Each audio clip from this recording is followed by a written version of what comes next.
Storm Station forecast with meteorologist Malcolm Byron. If you plan on getting up early in the morning, temperatures won't be too bad, but you'll probably be a little more prone to sweating, and it'll feel stickier out there just simply because the air temperature will be a little closer to the dew point. That's a recipe for what we call a high relative humidity, and sweat has a hard time evaporating off your skin. So early tomorrow morning, even though it'll be 69 degrees, yeah, it will be sticky. And then as we move into the afternoon, it just gets hot. 94 degrees by 3 o'clock. There will be plenty of sunshine, so try to find a shady spot if you're going to be tailgating or just be outside for an extended period of time. 91 degrees around 6 o'clock, falling into the upper 80s around kickoff, and then through most of the game we'll be in the 80s, but falling back into the upper 70s by, let's say, 10 o'clock with the mainly clear sky. Rain, not a huge issue.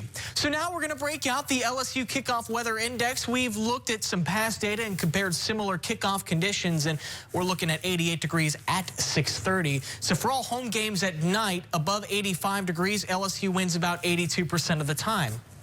That's good. We'll see whether or not LSU emerges victorious tomorrow. So a few reminders, your game day checklist, if you will. You'll want the sunglasses, the sunscreen. The sunshine will dominate tomorrow. And you'll also want plenty of water, especially if you plan on drinking, because, well, tell you what, that heat can sneak up on you real fast if you're not careful. And if you have asthma or any other breathing sensitivity, you might have an inhaler with you anyways, but make sure you have it tomorrow because we've got another air quality alert on Saturday for the Baton Rouge and New Orleans metros. There's going to be a little more pollution to work with closer to the urban pockets, so you can see these gray shaded areas under that air quality alert. And those pollutants will sort of combine with the sunshine to create ozone. And enough of it might be present to put our air quality index into this orange category, which is unhealthy for sensitive groups, mainly for those of you with breathing sensitivities such as asthma. And if that's you, you may want to limit your time outside. Southern University, we didn't forget about you. We know you're going to be on the road in California. Here is your kickoff condition.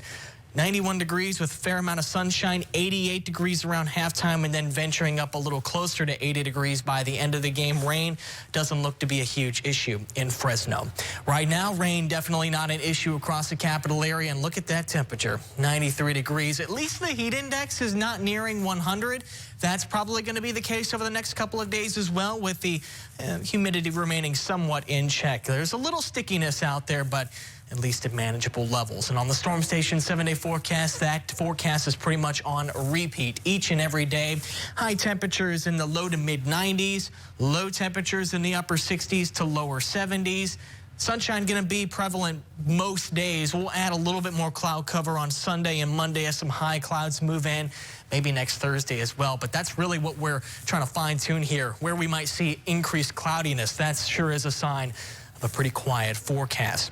Tropics are largely quiet right now, but there is a new wave we're watching now over open water. We're going to track that when we track the tropics today on our 5 o'clock newscast. For now, we're going to take a break on the news at 4 o'clock and continue next.